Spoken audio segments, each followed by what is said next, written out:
el gobierno de Onganía interviene en la universidad. Prohíbe la actividad política en las facultades y anula el gobierno tripartito. Mediante el decreto ley 16.912, convierte a rectores y decanos en interventores delegados del secretario de Educación. Tienen 48 horas de plazo para decidir si aceptan o renuncian. Yo convoqué al consejo directivo inmediatamente, dije, esta es la situación, yo no me quedo. El profesor Doji dijo, yo tampoco. Dimos la vuelta a todos los profesores, ninguno aceptó quedarse como delegados del gobierno. El hijo de un general fue alumno de física de la facultad. Y según el padre, lo pervertimos y lo hicimos comunista en la facultad. Este muchacho oyó a su padre decir por teléfono, a los de la Facultad de Ciencias los sacan a palos y a tiros.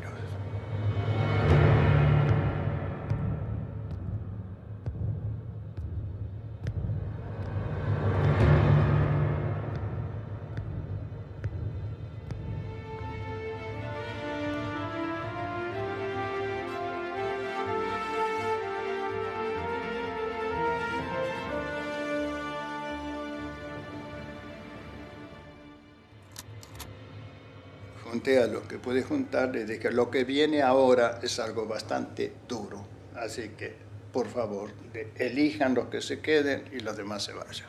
En ese momento aparece la noticia de que la policía entraba en la facultad.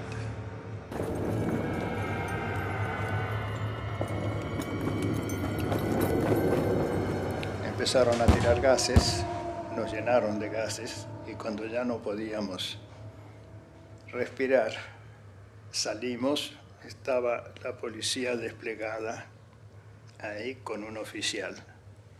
Y yo fui directamente al oficial. Le digo, ¿por qué han entrado ustedes aquí? De acuerdo con este gobierno, yo sigo siendo decano de acá. Y había un tipo bastante más corpulento que yo al lado de él, con uniforme, hijo de puta. Y pegó un palazo en la cabeza, me tiró al suelo. Me levanté otra vez y volví a repetir lo mismo, la misma expresión, el mismo palazo, contra la pared. Y ahí vinieron comunistas, judíos, hijos de puta. Después hicieron una doble fila y nos hicieron pasar por la doble fila. Y a medida que pasábamos de los dos lados, los golpes de bastón.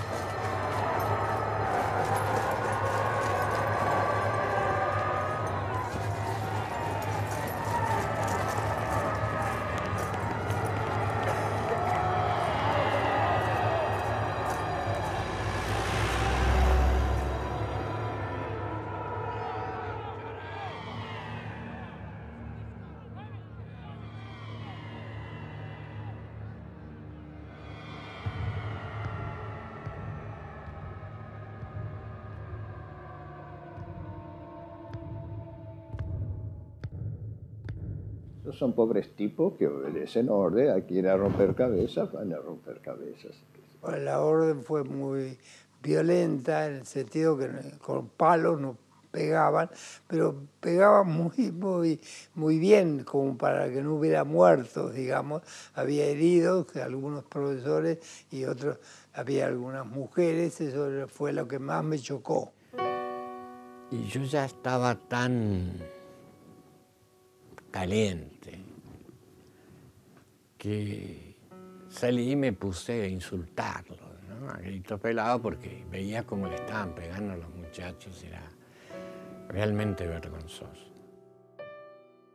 Llegué acá, a esta casa, llorando. Que hacía, desde chico creo que no lloraba, ¿no? Pero llegué llorando. Mi madre estaba enojada conmigo porque era el día de su cumpleaños y no la había llamado en todo el día. Y entonces le conté lo que había pasado. Y ahí yo creo que ella también lloró.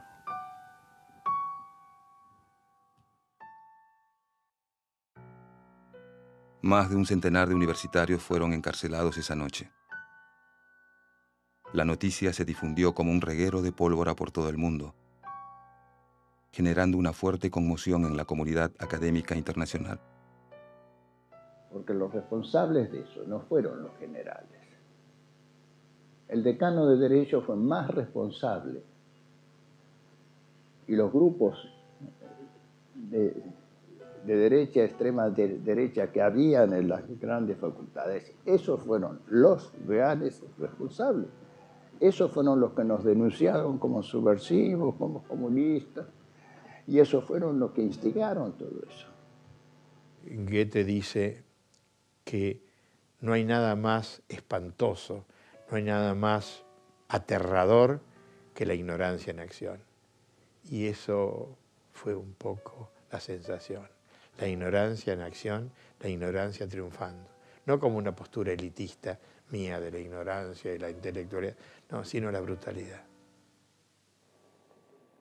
Argentinos, la inmensa mayoría del pueblo que trabaja y se esfuerza por un mañana mejor, quiere que la revolución argentina siga adelante.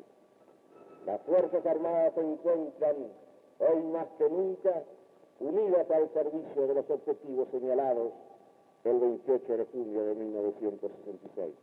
Es un personaje de esos que por suerte van desapareciendo, aunque no entiende lo que es la realidad, el mundo, que es sectarista.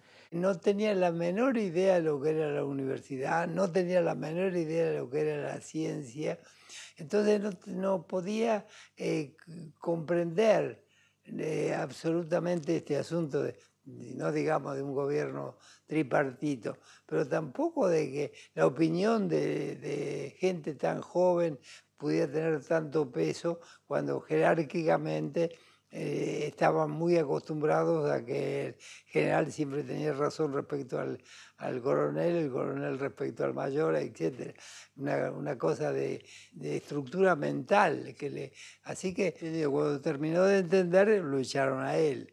Sus ideólogos lo convencieron de que había que intervenir la universidad. La universidad era digamos, el nudo que tenía que cortar Onganía para tener un poder en las ideologías. En definitiva, se echaron, qué barbaridad, fue una echada más. Había venido el peronismo, había echado a todo el antiperonismo. Volvió el antiperonismo, echaron a todos los peronistas. Vino la revolución de Onganía, bueno, se echaron unos cuantos. Cuando nos echaron, hicieron lo que suelen hacer, poner panfletos subversivos en el escritorio de uno. Pero no sé si se acuerdan, ahí en la calle Perú estaba la puerta de entrada de la Facultad de Ciencias y al lado la de Arquitectura, y estaba el decano de Arquitectura. Se equivocaron de puerta y pusieron todos los panfletos en el escritorio del decano de Arquitectura y le llenaron de panfletos subversivos. Como consecuencia de la brutal intervención, renunciaron aproximadamente 1.300 autoridades y docentes de la Universidad de Buenos Aires. Los índices más altos se dieron en 3 facultades. En arquitectura, las dimisiones representaron el 48%. En filosofía y letras fueron del 51%. Mientras que en ciencias exactas, el porcentaje de renuncias ascendió a casi el 80% del total del cuerpo docente. ¿Cómo evalúan hoy su decisión los protagonistas de aquellas renuncias? Yo diría que fue un pecado de soberbia. Es decir, nosotros de alguna forma dijimos, bueno, vamos a armar tal revuelo acá que el gobierno va a tener que dar marcha atrás en la intervención. Lo cual era un razonamiento completamente infantil. Porque quizás hubiera sido más sensato quedarse. Porque era dejarles abierta la puerta. Mi razón, no sé cuántos la comparten. Yo no acepto el sometimiento a la fuerza. E ir otra vez y dar mi cátedra y calladito y no hablar. Eso es un sometimiento. Yo creo que esos episodios históricos hay que ser muy contundentes. Hay que hacer la denuncia pública, a cualquier costo, hacer la denuncia pública. Y yo volvería a hacer exactamente lo que hice si se repite la cosa. Finalmente es designado como interventor el doctor Luis Botet, quien al asumir anuncia que el principio de autoridad establecido en todos los órdenes del país regirá también para la educación. Se propone controlar la universidad mediante la aprobación de sus estatutos, designación de autoridades y prohibición de toda expresión política. En caso de que se produzcan desórdenes en las casas de estudio, las fuerzas policiales quedan autorizadas para intervenir. Se inicia para la universidad un periodo caracterizado por la disgregación, la decadencia y la destrucción de equipos de trabajo y centros de investigación. En ciencias exactas se desmantelan valiosos laboratorios, entre otros los que trabajan para la industrialización de la pesca atlántica, sobre el control de granizo y producción de lluvia artificial en Mendoza y en la explotación racional del bosque chaqueño. Además, se suspenden los programas de cálculo para YPF, gas del Estado y agua y energía. La universidad no recuperará su autonomía por los próximos 18 años. Así que hubo como dos estrategias, ¿no? La estrategia de que el que quería seguir afuera y seguir con las cosas, y el que decía, no, hay que quedarse porque esto es más una cosa política general, es mucho más importante que la realización personal. Entre agosto y diciembre de 1966, emigraron 300 científicos argentinos. En la Facultad de Ciencias Exactas, más de la mitad de los renunciantes continuaron sus investigaciones fuera del país, fundamentalmente en Chile, Perú y Venezuela. La idea era mantener dentro de lo posible los grupos de investigación, lo más enteros posible, por el tema de masa crítica, ¿no es cierto? Si uno va a una cabeza de grupo y tiene que empezar a armar un nuevo grupo, eso demora mucho, y si uno ya tiene un grupo de 3, 4, 5 personas que están trabajando juntos, eso ahorra años. Y bueno, y mi grupo fue a parar a la Facultad de Ciencias de la Universidad de Chile. Y en la Facultad de Ciencias nos encontramos con un ámbito absolutamente afín al nuestro. Así que tuvimos una acogida, pero de una cordialidad total y de una identidad de motivos, métodos, etcétera, inobjetable. Esta dramática migración de científicos producida por la intervención de Onganía no se ha detenido aún, y hoy convierte a la Argentina en la principal comunidad latinoamericana científica fuera de su país. Ahora, volviendo al proyecto de universidad que teníamos, sí era para un país que se industrializara, que empezara a trabajar en tecnología, que empezara a desarrollar una industria para el país, no una industria para la exportación. Y eso fracasó, pero no fracasamos nosotros en la universidad, fracasaron los proyectos de país, dentro de los cuales estábamos enganchados. A 40 días de la intervención a las universidades, el 7 de septiembre de 1966, se produce la primera víctima fatal de la represión. En una movilización estudiantil en la ciudad de Córdoba, es asesinado el estudiante Santiago Pampillón, cuya figura se transforma en un símbolo de la lucha por las libertades y el progreso educativo y cultural.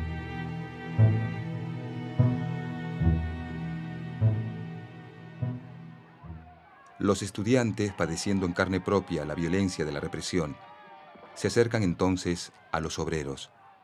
El 29 de mayo de 1969, la ciudad de Córdoba estalla con furia en el movimiento popular más significativo de esa década, el Cordobazo.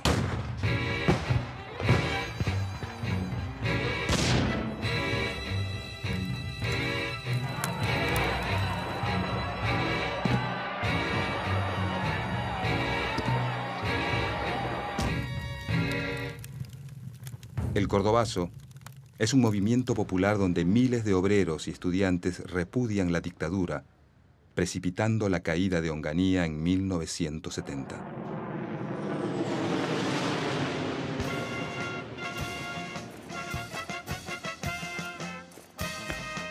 Sin embargo, las Fuerzas Armadas se mantienen en el poder. El grupo de personas que están frente a la plaza intentan dialogar con el presidente de la nación. Mire, si usted dialoga, a mí no me grita, ¿eh? No, señor, grita que se va a hacer la voz. ¿Qué es lo que quiere?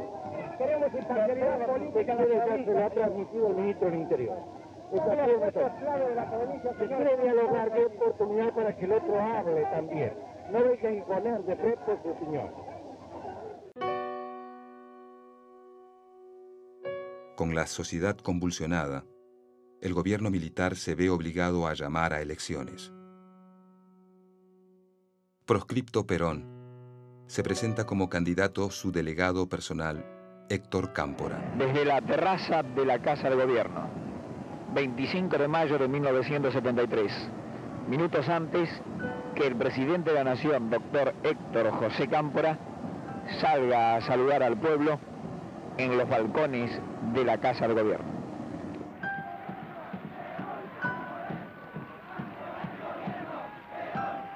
Se inicia un nuevo periodo democrático signado esta vez por la fuerte participación política de la juventud. La universidad no se mantiene ajena e impulsa un profundo debate político y social.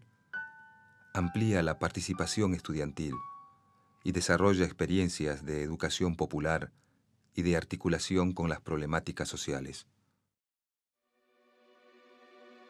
El general Perón regresa a la Argentina. Sin lograr pacificar el país, muere a los 10 meses de asumir su tercer mandato. Lo sucede formalmente su mujer y vicepresidente, aunque el poder lo ejerce José López Rega, ministro de Bienestar Social y fundador de la AAA, una organización que asesina a cientos de activistas. A partir del año 1974, la política educativa del país toma otro rumbo. Comienzan las persecuciones, las listas negras y las cesantías, anticipando de esta manera los años de terror que se avecinan. Comunicado número 1 de la Junta Militar. Se comunica a la población que a partir de la fecha el país se encuentra bajo el control operacional de la Junta Militar. En el año 1976, el denominado Proceso de Reorganización Nacional abre uno de los períodos más siniestros de la historia argentina.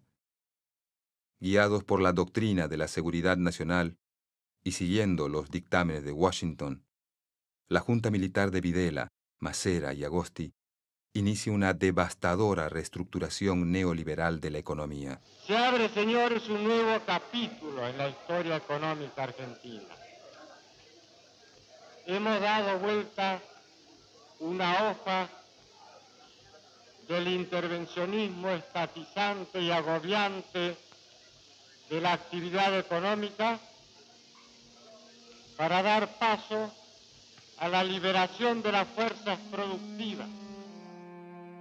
Invocando valores occidentales y cristianos, instauran una política represiva con el fin de aniquilar el movimiento popular y cualquier manifestación de resistencia a este plan.